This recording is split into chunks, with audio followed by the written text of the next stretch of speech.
A minha identidade determina a minha mentalidade. E a minha mentalidade determina a minha realidade. Tem muitos que não vivem uma realidade de filhos de Deus, de mais que vencedores, de reinar em vida, porque começa com um entendimento equivocado de quem são em Deus. E quando eu entendo quem eu sou em Deus, a minha mente, querido, ela muda. E mudando a minha mente, a minha realidade muda.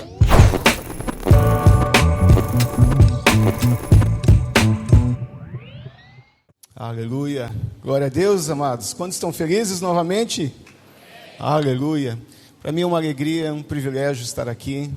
Pastor Júnior, obrigado pelo convite, pela honra de estar neste lugar onde eu tenho sido abençoado. Estive na conferência Voe. Quem estava naquela conferência abençoada aqui? Oh, glória. Foi algo tremendo da parte do Senhor.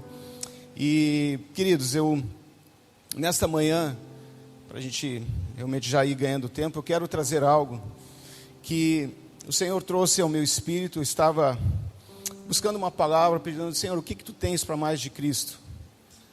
E enquanto eu orava em línguas, o Senhor começou a me trazer a sua palavra. Eu queria que então você prestasse muita atenção no que o Senhor tem para dizer a minha vida e a tua vida nesta manhã, porque eu creio que o Senhor realmente quer nos levar a voar a lugares mais altos, a experimentar o que Ele tem para nossas vidas, para nossos ministérios, a partir do entendimento da sua palavra, de princípios que vão nos levar realmente a experimentar o melhor de Deus. Aleluia, glória a Deus.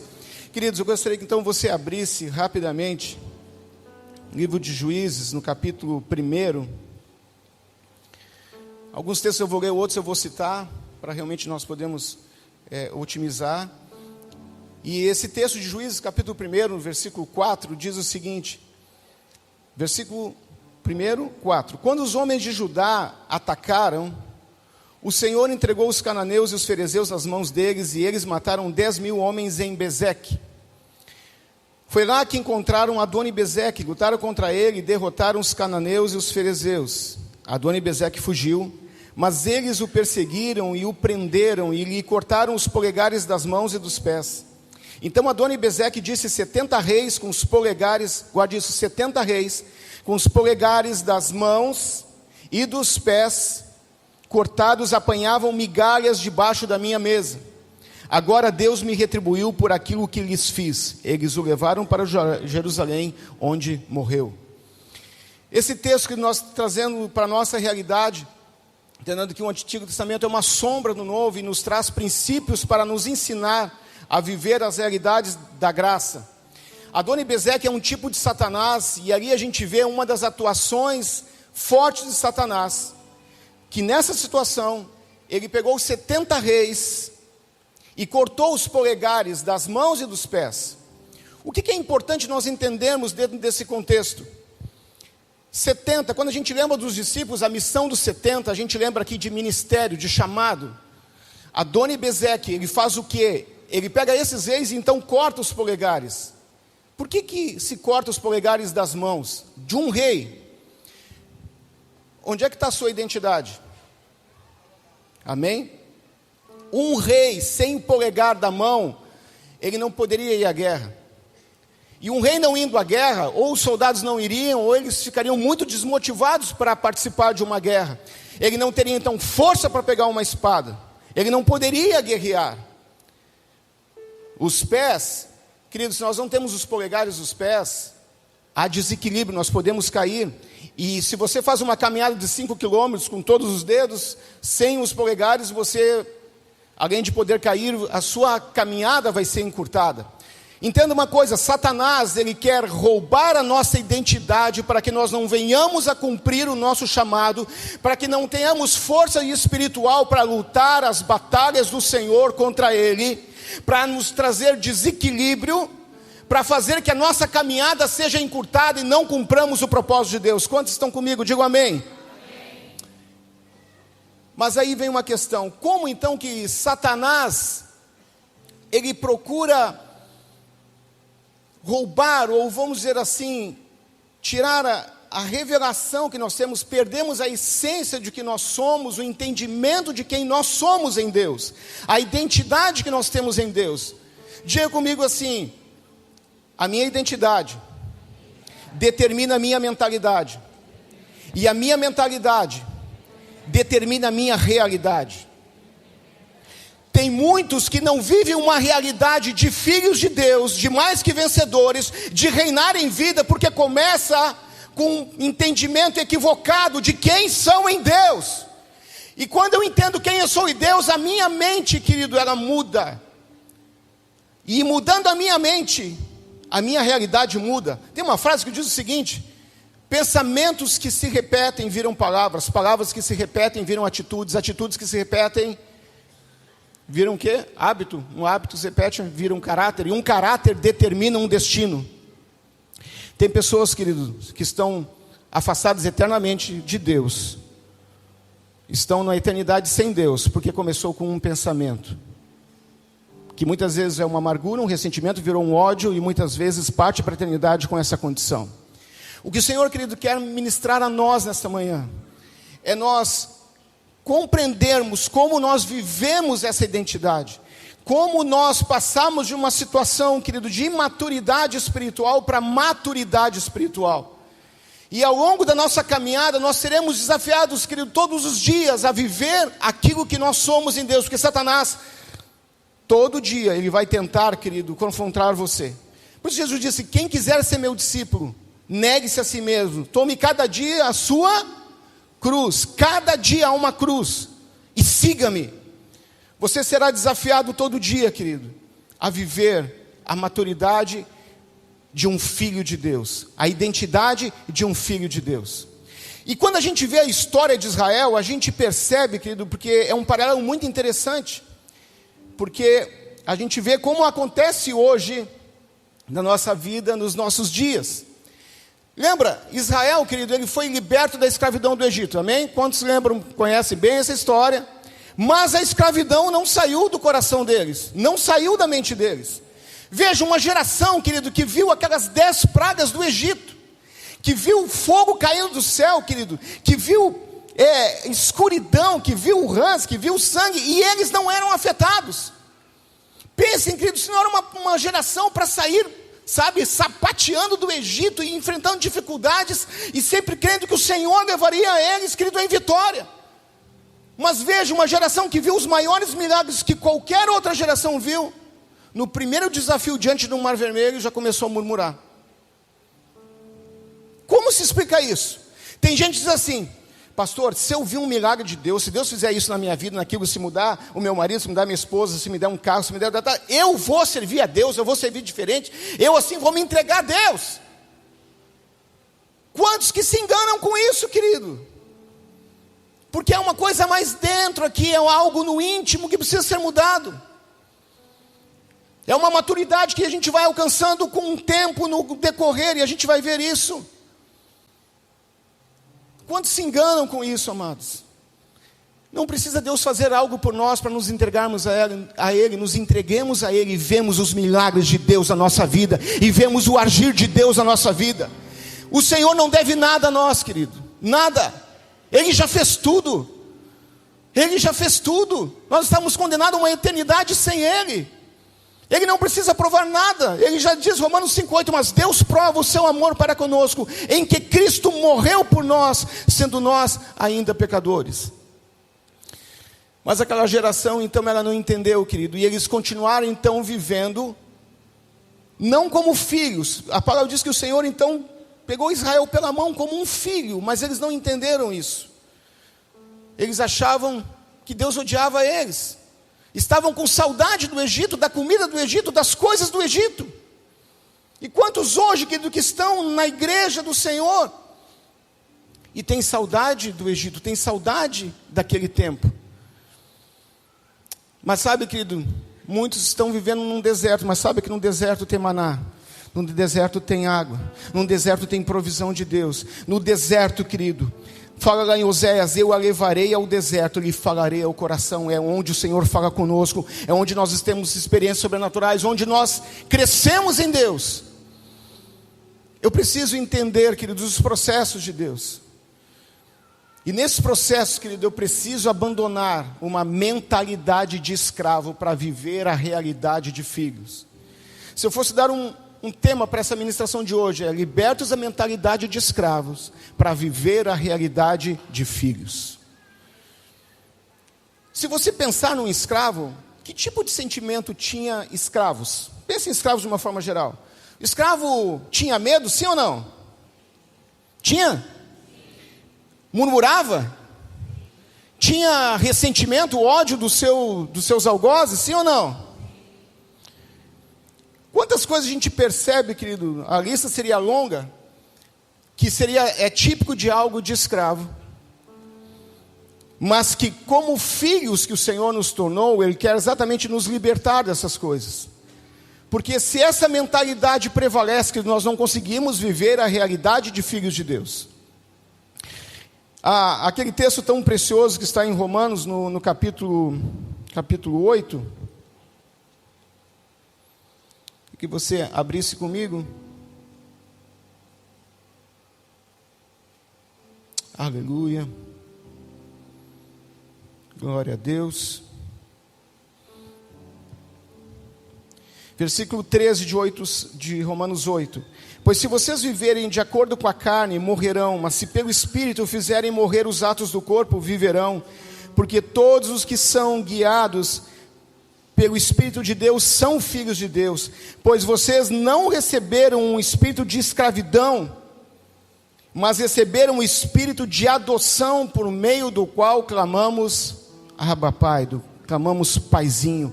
Nós não recebemos um espírito de escravidão, queridos, que nos atormenta, que nos instiga a murmurar, a nos ofender, no sentido de guardar ressentimento, de não perdoar, que nos leva, queridos, a ter medo, a qualquer coisa estarmos ansiosos.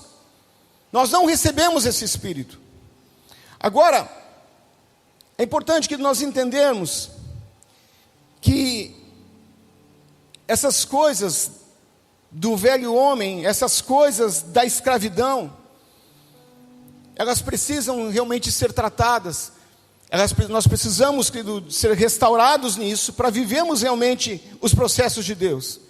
E entenda, querido, que mesmo muitas vezes nós andamos, querido, em níveis espirituais altíssimos, de novo, nós vamos ser confrontados. Eu acho interessante quando a gente pega exemplos na palavra, querido, de homens de Deus tremendos, mas que, por de alguma forma, não lidaram com isso, e isso custou caro para a vida deles. Uma das coisas que o escravo também sentia, certamente, é um forte senso de rejeição. E pense, querido, na palavra de Deus, como isso foi forte, afetando homens de Deus que foram tremendamente usados. Quem lembra de Jefté, o juiz? Juízes capítulo 11 fala da história desse homem. Ele era valente, mas ele era filho de uma prostituta, e ele foi rejeitado pelos seus irmãos, pelos anciãos de Israel, mas ele era valente. E quando os amonitas estavam então para atacar Israel, os líderes chamaram ele e disseram assim: olha, se você lutar, se você nos liderar, então nessa guerra você vai ser o nosso líder. Mas Jefté, querido, tinha algo não curado ainda, porque ele tinha sido rejeitado. E ele dizia assim: se eu ganhar, se eu vencer, vocês vão me colocar como líder, né? Tipo, sim. Então o que ele fez para vencer os amonitas? Fez um voto louco. Ele disse que o primeiro que saísse da porta da sua casa seria oferecido em sacrifício. Quem saiu? A sua única filha.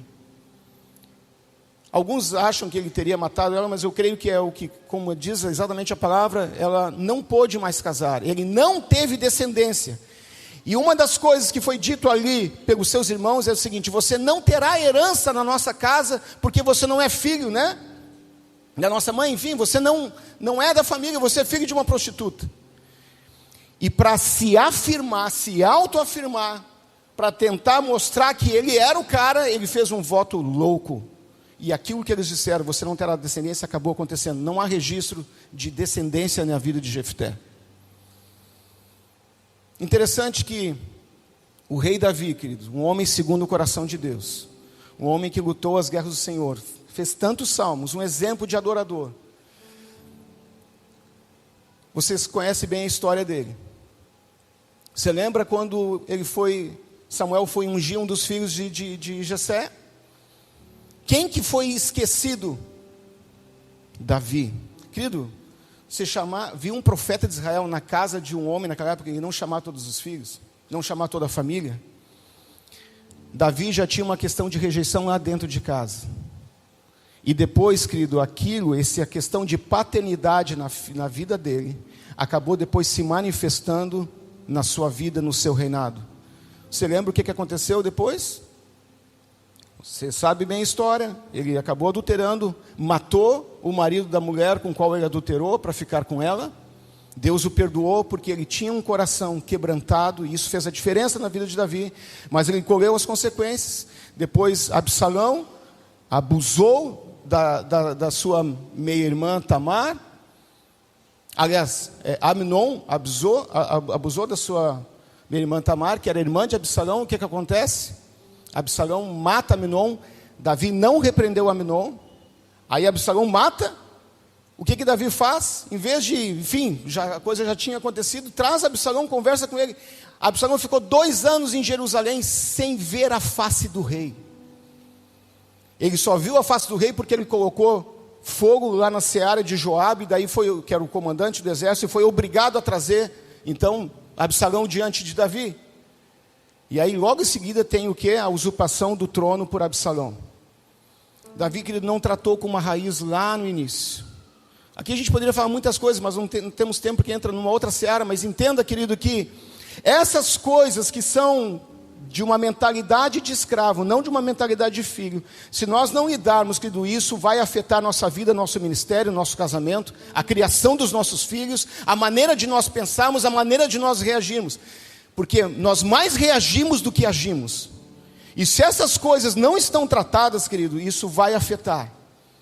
Sabe, queridos, tem coisas que muitas vezes eu vi acontecendo na minha vida, coisas muito recentes, que eu vi que é um espírito que veio lá, no meu passado, tentando oprimir a história da minha família, porque houve um suicídio na minha família, do pai da minha mãe, quando ela era uma adolescente.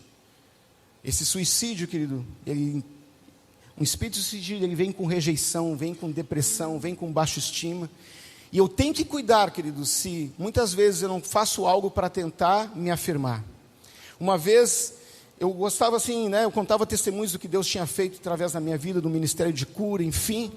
E depois eu sentia assim, ficava mal, que eu pensei assim, isso é orgulho, tem que parar com isso, eu não preciso ficar mostrando isso para as pessoas, me admirarem e tal. E agora, mais recentemente, eu entendi, querido, que por trás, na verdade, esse orgulho era uma questão de afirmação. Eu precisava de afirmação, precisava que as pessoas me reconhecessem. E eu não preciso ser reconhecido por ninguém. A minha glória é fazer. E o quê? Que diminua eu, para que tu cresça, Senhor, mais e mais.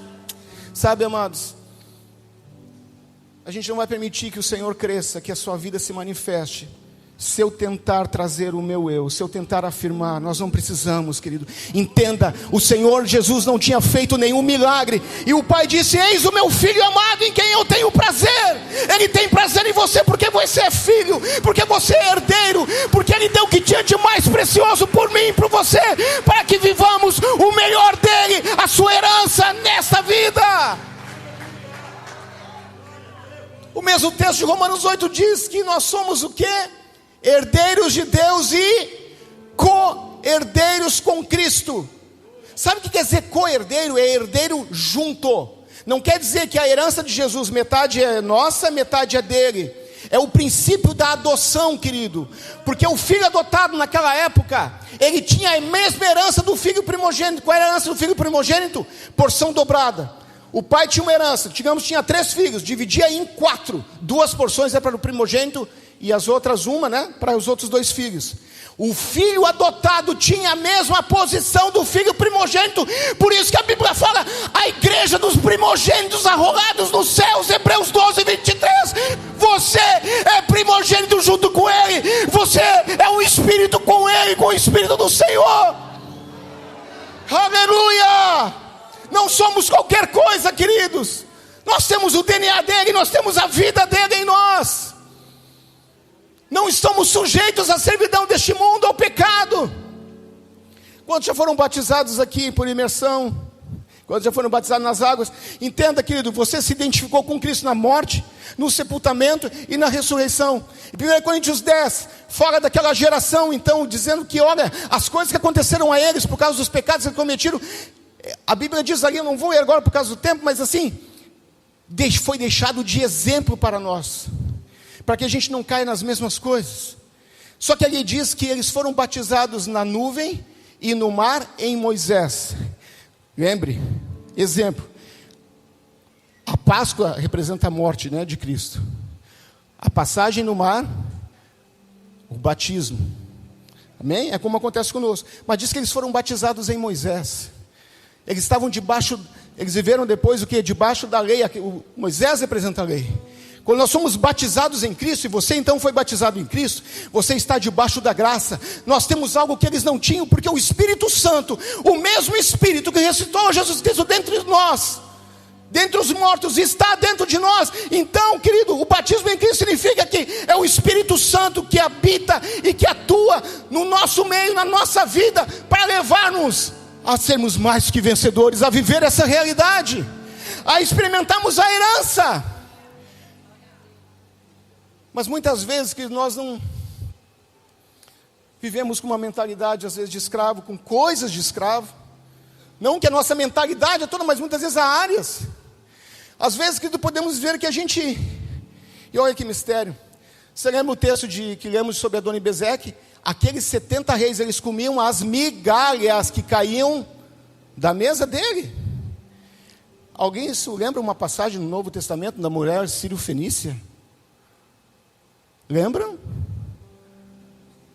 O Senhor disse, não é bom tomar o pão dos filhos e dar aos cachorrinhos. Satanás quer que você coma migalhas, quer que eu coma migalhas, que nós não comamos do melhor que tem na mesa do Senhor, querido. Nós não somos cachorrinhos, não temos uma mentalidade de escravo. Deus nos chamou para sentar à mesa do seu Filho, para comermos e experimentarmos o melhor deles. Se ouvirdes e me obedecerdes, como diz Isaías, comereis o melhor dessa terra. Aleluia. Alguém pode aplaudir o Senhor? Aleluia. Glória a Deus. Glória a Deus. Aleluia. Profeta Elias, grande homem de Deus, na verdade, queridos. Ninguém... Quantos gostariam de ser que nem o profeta Elias? Aleluia. Não vejo certeza em muitos. Deixa eu perguntar. Quantos gostariam, querido, de trazer um avivamento naquele dia que veio o fogo do céu e queimou o sacrifício, e o povo disse, só o Senhor é Deus, só o Senhor é Deus? Quantos gostariam de ver uma experiência dessa? Aleluia. Quantos gostariam que no outro dia dessa experiência, sabe aquela que você sai de uma conferência, sai de uma voe, pastor Júnior, né? Sai voando, só falta voar mesmo nas asas do querubim. No outro dia, você está fugindo com medo, querendo a morte, porque uma mulher te ameaçou. O que explica isso num profeta de Deus como Elias? Lá em 1 Reis 17, fala uma coisa interessante, diz assim, quando começa a falar sobre Elias. Elias, o tisbita dos moradores de Gileade. Querido, meu sobrenome, Samuel Ferreira Batista. Você não vê sobrenome na Bíblia, né? Como é que era o sobrenome? Davi, filho de Jessé, filho de Obed. Elias, o tisbita. Nada mais. Quando ele está pedindo a morte, ele fala uma coisa interessante.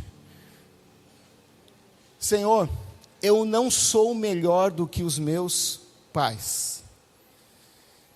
Quando o Senhor fala com ele, ele dá essa desculpa, ele queria a morte, que eu não sou melhor que meus pais. Eu não sei o que aconteceu, querido, na história da família de Elias, mas tinha alguma coisa que naquele momento, aquela chave, talvez de uma rejeição, de um sobrenome, alguma coisa da reputação. Interessante que ele era de Gileade, onde tinha uma das 3 cidades de refúgio, onde os assassinos, ou pelo menos, né, se o cara tinha suspeito, o cara ia para lá, mas assim, porque talvez ele não tivesse matado, enfim, mas assim, resumindo, o assassino que não fez por dolo, ele ia para lá. Mas poderia ter assassino que ia por dolo e se escondia lá para se livrar da morte, né? Essa é a questão. O cara que não matou, o cara não matou por querer. Mas tinha também gente que matou por querer e se escondia lá. Talvez era um lugar, querido, mal visto. Um lugar, talvez, estou aqui conjecturando, tá? Não tem como provar isso, assim, esses detalhes, o porquê, talvez, da vida de Elias. Mas a verdade é que veio uma questão familiar ali. Eu não sou melhor que meus pais. Tipo assim, os meus pais não sabem lidar com crise. Quando vem uma situação dessa, eles entram numa depressão profunda. Queridos, Elias estava com depressão ali, ele queria morte. Um grande homem de Deus. Cara, tem um outro na Bíblia, ele pregou 8 palavras e 120 mil se converteram. Alguém lembra quem é? Ainda 40 dias e Nínive será submetida. Pastor Marcos, eu fico imaginando assim, uma pregação dessa. Cara, 8 palavras, 120 mil se converteram. É ou não é um avivamento? O rei se converteu, nem os bichos comeram, estava todo mundo de jejum, nem água tomaram. Mas o que aconteceu?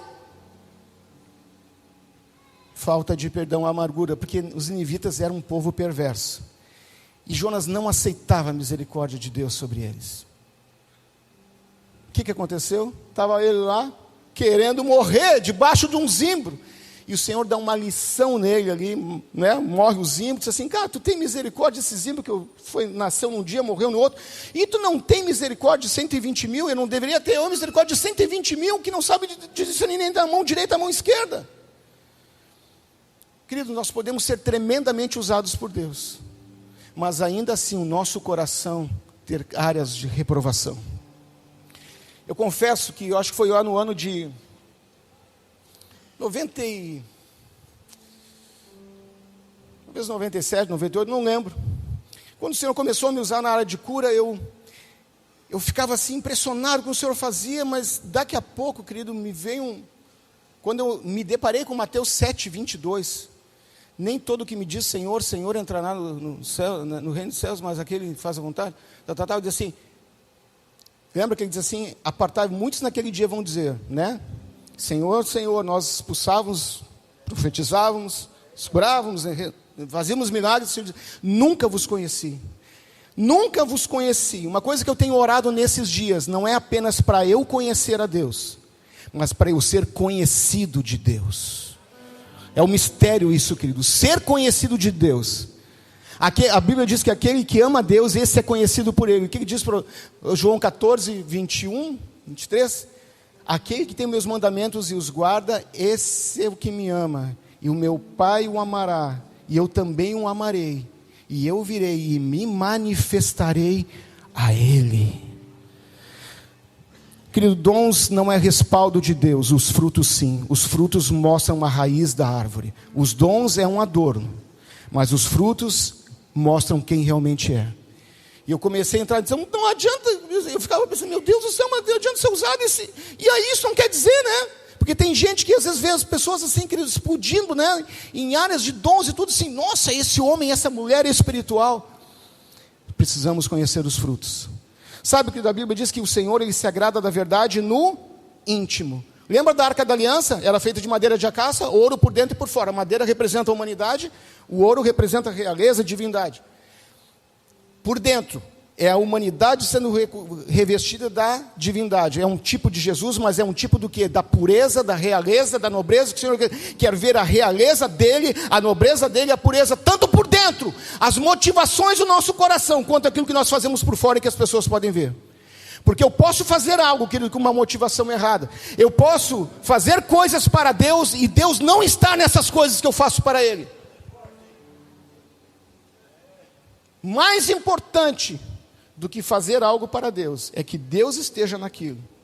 Mais importante do que fazer para Deus é estar com Ele. Lembra de Marta e Maria? Bem, aqui seria uma outra pregação, mas eu quero ir concluindo. Querido, apenas citando alguns exemplos de que homens e mulheres de Deus, né, mesmo esses homens de Deus tremendamente usados, eles precisavam de cura. Se você ler a continuação ali em 1 Reis 19, você vai ver que logo depois ali de Deus confrontar Elias, diz assim: agora unge Jeú como rei de Israel. Unge Eliseu, profeta, no teu lugar. Apesar, querido, que ainda a gente vê mais uma manifestação de Eliseu mais para frente, onde também desce fogo do céu sobre uma companhia de soldados, dá a impressão que naquela fala de Elias para o Senhor, ali foi determinado já a substituição dele. Eu quero crer, querido, que o ministério de Elias poderia ter continuado mais um tempo, e não já ser ali substituído. Apesar de a gente sabe que é bênção, o propósito de Deus, mas há algo ali que, se você for ver, querido, é muito interessante. Deus, quando ele falou aquilo ali, pá, unge Jeú rei, unge Eliseu profeta em teu lugar. Lembra na questão da identidade, querido? Elias tinha uma questão ali sobre a sua identidade, e a caminhada dele foi encurtada. É como se talvez o polegar, é até estranho dizer isso do grande profeta Elias, mas entenda, querido, a palavra de Deus mostra os defeitos e mostra as qualidades dos homens de Deus. Para quê? Para que a gente aprenda, para que a gente não caia nos mesmos erros, para que, querido, eu possa converter 120 mil pessoas e depois não estar chateado com Deus, porque Deus teve misericórdia. Então que ministério é esse?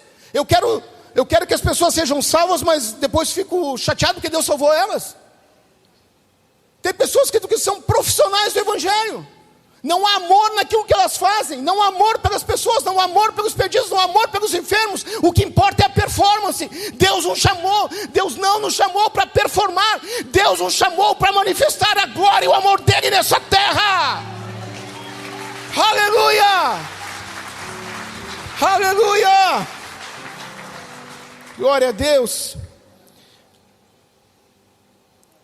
Queridos, eu lembro, estava falando sobre essa questão de perdão, isso aí, né? A gente sabe que é uma outra pregação, mas olha, eu lembro uma mulher de Deus, querido, eu já tinha os seus 70 anos, um dia, eu estava no aniversário e essa mulher estava lá, e o Senhor me mostrou que ela tinha problema nos ossos. Daí eu fui falar com ela, e perguntei, e ela confirmou, ela tinha osteoporose, fazia 20 anos que ela tinha osteoporose. Eu perguntei, aí o Espírito me tocou antes, o problema dela é falta de perdão. Eu disse: tem alguém que você não conseguiu perdoar? O meu marido, faz 20 anos que ele me traiu, eu nunca perdoei ela, nunca perdoei ele. Querido, uma mulher de Deus, eu conhecia ela já na minha adolescência, na igreja, e aí eu mostrei para ela sobre a questão do perdão.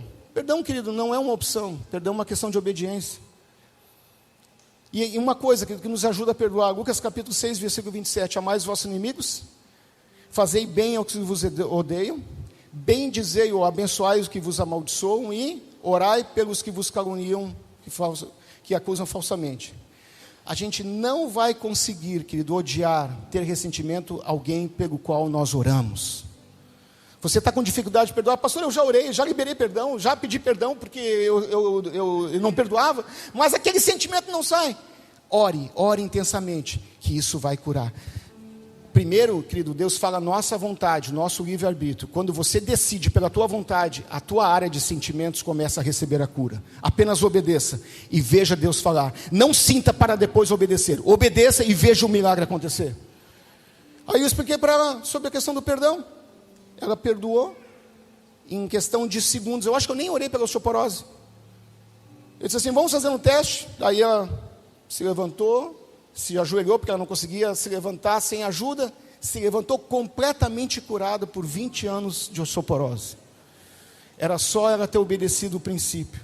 Mas ainda coisas de escravo. Coisas de escravo. Querido, a Bíblia fala, quando fala em filhos, você vai ver duas palavras no grego: teknon, o filho por nascimento, mas normalmente está falando de filhos imaturos, filhos pequenos, e huios, filhos maduros, que naquela época então eram filhos que já tinham atingido a maioridade e que poderiam representar o pai. Quando a gente lê em Romanos, no capítulo 8, que nós estávamos ali, a gente passou para esse versículo, mas eu quero só me deter um pouquinho nele, porque O versículo 3 de Romanos 8 diz assim: pois se vocês viverem de acordo com a carne, morrerão, mas se pelo Espírito fizerem morrer os atos do corpo, vocês viverão. Então os atos do corpo, as coisas da nossa vida, aquilo que tem essas coisas de escravo, coisas de mentalidade de escravo, é pelo Espírito que nós vencemos. Agora, olha o versículo 14: porque todos que são guiados pelo Espírito de Deus são ruios de Deus. Os que são guiados pelo Espírito de Deus são filhos maduros. Filho maduro, ele é guiado por Deus. E ele é guiado por Deus a vencer as coisas da carne e do seu corpo. O técnon, querido, o filho imaturo, quando nós aceitamos Jesus, assim, ainda nós estamos crescendo, né? Tem coisas típicas de maturidade. Mas atendendo ao tempo decorrido, precisamos, querido, sair de técnon para ruios. E aí sim, está falando de maturidade espiritual. E como vem então essa maturidade espiritual? Primeiro eu quero só lembrar de Efésios capítulo 3, quando Paulo fala sobre que ele ainda não tinha, né, chegado à perfeição, mas a palavra no grego teleios está falando de maturidade. E daí ele diz depois: todos que somos perfeitos, todos que somos maduros. Nesse meio ele diz: esquecendo as coisas que para trás ficam, avançando para que diante de mim estão. Prossigo para o alvo, para o prêmio da soberana vocação de Deus em Cristo Jesus. Ele diz: todos que somos maduros. Querido, a maturidade ali, essa palavra no grego, ela dá uma ideia de um processo que chega a algo completo. Como muitas traduções parece perfeição, parece uma coisa, não tem problema nenhum. Ele está falando de um processo até a maturidade. Então nós saímos de técnon, de filhos imaturos, até nós chegamos a ruios, filhos maduros. E como que essa maturidade acontece? É interessante, nós lemos o texto que está em Hebreus, no capítulo 5. Deixa eu ir rapidamente ali. Hebreus, capítulo 5. Versículo 13: quem se alimenta de leite ainda é criança e não tem experiência no ensino da justiça, mas o alimento sólido é para os adultos, para os ruios, os filhos maduros, os quais pelo exercício constante ou pela prática tornaram-se aptos para discernir tanto o bem quanto o mal. E ele estava falando antes ali que as crianças, que seriam como se fossem então esses filhos pequenos, as crianças, elas precisam de alimento de leite, né? Está falando ali da palavra. Então precisam da palavra. Mas qual é a diferença entre o ruios e o técnico? É que o ruios, pela prática da palavra, ele então alcança a maturidade. Cada vez que eu pratico a palavra, que eu obedeço esses princípios, eu vou crescendo em Deus, querido. E essa prática me leva a essa intimidade maior com o Espírito Santo, que então passa a me guiar, porque o Espírito guia toda a verdade, santifica-os na verdade, a tua palavra é a verdade. Quanto mais eu me alimento da palavra e pratico ela, porque não adianta só ouvir, não adianta só ler, não adianta só meditar, já é tremendo, mas é a prática que faz a diferença. Isso me leva à maturidade. O atleta que pratica, querido, quanto mais ele pratica, melhor ele se torna, seja na natação, seja no atletismo, não é verdade? A prática. 1 Pedro 1:22 fala algo tremendo: já que tendo purificado as vossas almas pela vossa obediência à verdade. A obediência à verdade me leva a esta maturidade. E aí o Senhor purifica a minha alma dessas áreas que lembra a escravidão. Me leva a se tornar um filho maduro. Aleluia. Glória a Deus. Glória a Deus. Glória a Deus. Já caminhando, queridos. Caminhando já para a conclusão. É interessante que em Tito 3,7 fala sobre nós somos salvos pelo lavar regenerador e renovador do Espírito Santo. O Espírito Santo, ele atua no nosso novo nascimento, mas atua na nossa renovação, que vai nos levar a viver essa realidade de filhos. Aí, ouça bem, Romanos 12:1-2, né? Não vos conformeis ali com esse século, mas transformai-vos pela renovação da vossa mente, né? Romanos 12:2, para que experimenteis a boa, perfeita e agradável vontade de Deus.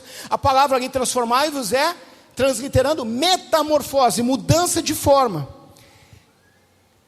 Então, pensa na larva que se transforma numa borboleta. À medida, querido, que a minha mente é renovada, e isso então é pela conhecimento, pela revelação e prática da palavra, eu vou então sendo transformado cada vez mais à imagem de Jesus. De téknon, eu vou me tornando cada vez mais um huios. Porque, querido, todo dia, de novo, eu sou confrontado a viver coisas de téknon, ainda de filhos imaturos, que ainda não alcançaram a maturidade. E esse processo, então, envolve a nossa mente. A nossa mente precisa ser renovada. O Espírito Santo é o agente que renova por meio da sua palavra. E tem coisas, querido, que nós precisamos confessar para o nosso líder, para aquele que nos acompanha espiritualmente. Lembra, Tiago capítulo 5, confessai os vossos pecados uns aos outros e orai uns pelos outros para serdes curados. Muitas vezes tem que chegar mesmo para o líder e dizer: pastor, eu estou passando isso, estou com um problema no meu casamento, na intimidade do meu casamento, estou passando isso no meu trabalho, eu tenho pensamentos assim que me envergonham, eu tenho isso e aquilo. Sabe, querido, quando nós confessamos a Deus por meio do nosso líder ou em oração, muitas coisas nós vamos confessar em oração, tem coisas que a gente precisa de ajuda. O Senhor vai nos transformando cada vez mais próximo daquilo que Ele é. Lembra de Jacó, quando o anjo perguntou: como é o teu nome? Ele disse Jacó, que um dos significados é enganador. Quando ele confessou quem era, Deus fez o quê? Mudou o nome dele para Israel. Uma das traduções é o homem que luta e vence com Deus, que prevalece. Lembra de Isaías capítulo 6? Quando ele viu o Senhor, Isaías profetizava para vários reis. Quando chegou no capítulo 6, ele viu a glória de Deus, o que ele disse? Ai de mim, porque eu sou um homem de lábios impuros, e habito num povo de impuros lábios, e os meus olhos viram o Senhor dos exércitos. Quando ele falou isso, ele confessou o seu pecado, a condição dele, veio um anjo e tocou o quê? A boca dele. Se você confessar, querido, áreas na sua mente, áreas das suas atitudes, naquela área que você precisa de cura, de libertação, de restauração, o Senhor vem e purifica, o Senhor vem e restaura. Mas eu preciso falar, eu preciso me submeter à ação do Espírito Santo, eu preciso ser sincero com Deus. Por isso que a oração, querido, é entrar no quarto. O Pai que vem em secreto, o quarto é lugar de intimidade, quarto é lugar que se tira a roupa, que se troca a roupa. Quarto é mostrar para o Senhor as nossas vergonhas. Senhor, estou aqui, eu preciso de ajuda, eu não consigo vencer esse pecado, essa tentação, essa situação. Quantos hoje que estão atolados em pecados de pornografia, de mentira, de falcatruas, de maus exemplos no negócio, mau exemplo em casa. Precisamos ser libertos dessas coisas de escravo, para podermos viver a realidade de filhos, para que possamos vencer as guerras do Senhor e possamos viver realmente os propósitos dele 100% nessa terra. Quantos querem isso, digam amém. Se coloque de pé, por gentileza, em nome de Jesus.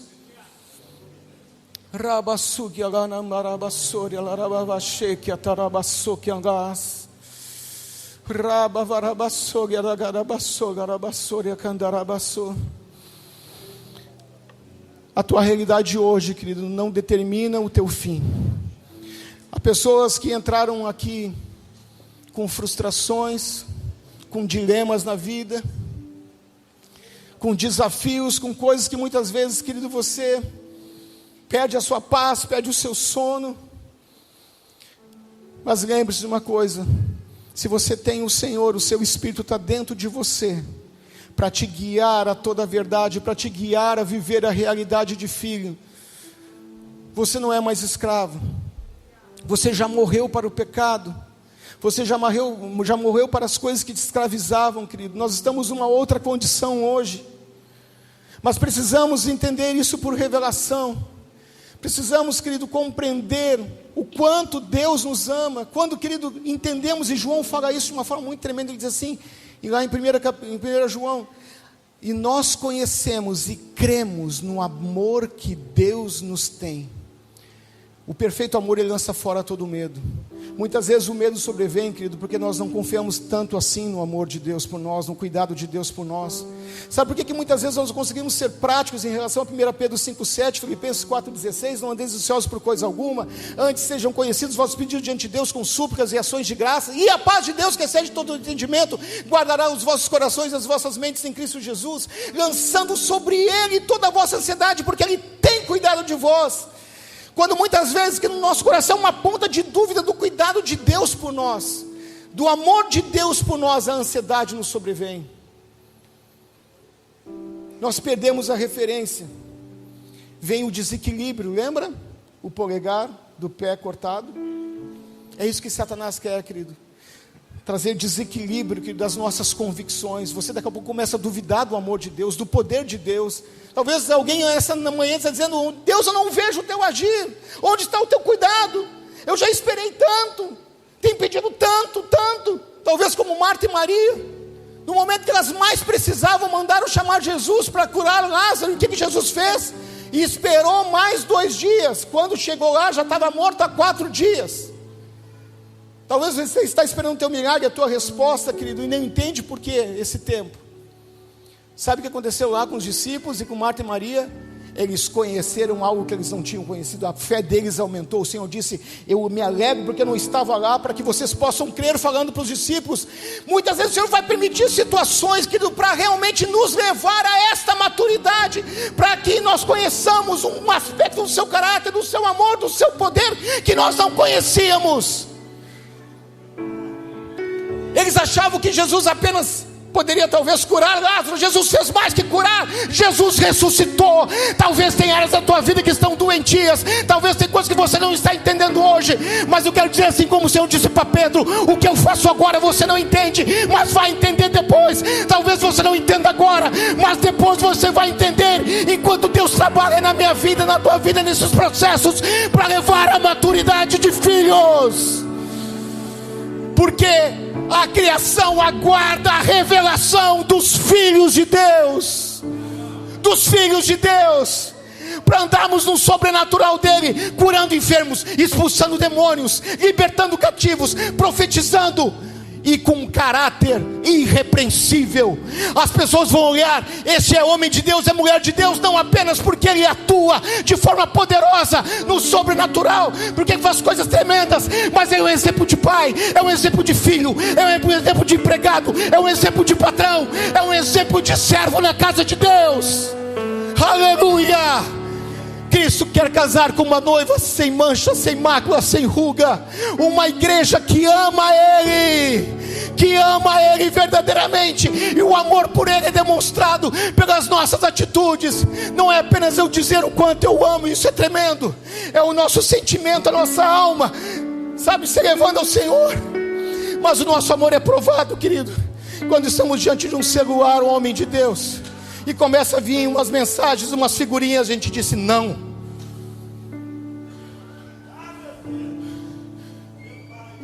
Quando você está no seu trabalho e querem te forçar a mentir, e você diz não, e talvez isso te custe um emprego. Isso é maturidade. E quanto mais você pratica, sabe, querido, eu quero voltar a isso. Quanto mais você pratica o perdão, nas próximas vezes que tiverem coisas terríveis, você vai: eu acho que engraçado, não estou mais sentindo aquele mal-estar. Porque você já entendeu que morto não reclama. Você morreu para o mundo, você morreu para o pecado, você morreu para o ego, porque é Cristo que vive em nós, Cristo que vive em você. Já não sou eu mais quem vive, mas Cristo que vive em mim. E esse viver que eu tenho agora na carne, eu vivo pela fé do Filho de Deus, que me amou e a si mesmo se entregou por mim. Quem crê e concorda, aplauda o Senhor, dê gritos de aleluia, vozes de júbilo, aleluia. Aleluia. Rabassoria rababassoria rababarabasso. Rabassoria. Quero fazer um convite muito rápido, querido. Se você tem lutado com áreas, eu não estou especificando nenhuma, mas se você entendeu que essa palavra falou com você, e que tem algumas coisas ainda de uma mentalidade de escravo que sobrevém à sua vida, e você tem lutado e não tem conseguido vencer, peço rapidamente que você venha à frente em nome de Jesus. Haverá uma impartição do Senhor aqui. Há pessoas, querido, que você sairá daqui com uma mente leve. Há pessoas aqui que você entrou com dor de cabeça, e não é físico, é espiritual. Sabe, tem pessoas que estavam, enquanto eu estava ministrando, estavam sentindo aqui pontadas na coluna. Sabe, querido, Satanás não quer que você seja livre, e o Senhor quer te libertar, quer te livrar nesta manhã, porque o homem da Galileia, o homem das mãos furadas estão aqui. Deus tem um futuro. Deus tem pensamento de paz e não de mal, querido. Papai do céu te ama. Pode uma mãe que amamenta, uma mãe esquecer do filho que amamenta? Ainda que essa se esquecesse, eu todavia jamais me esquecerei de ti. Você, querido, não é fruto do acaso. Você é amado de Deus, amado por Deus, filho amado do Pai. Nós adotamos, quando nós escolhemos a adoção, querido, Deus olhou para nós. Você respondeu. Você é adotado, você é amado.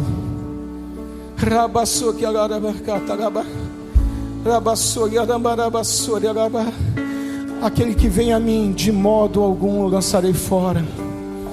Querido, a oportunidade está aberta a todos.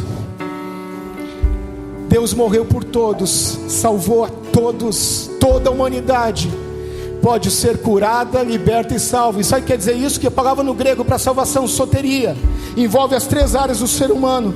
Quando Jesus te salvou, Ele provisionou para o teu espírito salvação, como a gente conhece, libertação para a tua alma e cura para o teu corpo. Há pessoas que serão curadas aqui, inclusive enquanto estão aqui sendo ministradas.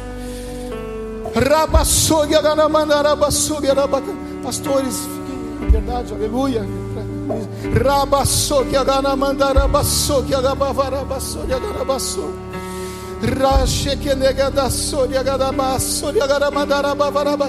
Começa a receber de Deus. Começa a receber de Deus. Começa a receber de Deus. Há mulheres aqui que você passou situações, querido, na tua infância de abuso, e hoje isso ainda perturba e compromete muitas vezes as coisas na tua vida. Receba da cura do Senhor. Se alguém, querido, nesta manhã que você precisa liberar o perdão, faça isso. Libere o perdão sobre essa vida. Libere o perdão. Não questione se a pessoa merece ou não merece. Nós não merecemos o perdão. Nossa dívida com o Senhor era impagável. Mateus 18 mostra, querido, que o credor incompassivo, ele sofreu porque não quis perdoar uma dívida mínima de um homem que devia. Não segure o perdão.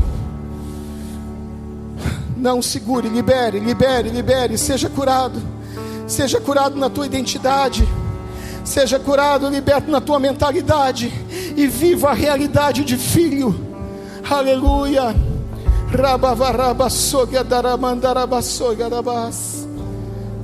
Espírito,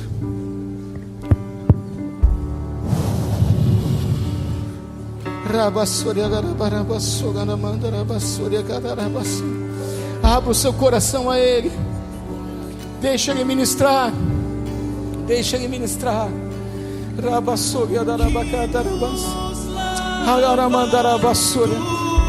Seja curado nesta manhã. Abra-se ao coração de Deus. Ele está aqui. Seja curado. Confesse as áreas, querido, onde você precisa dessa renovação na mente.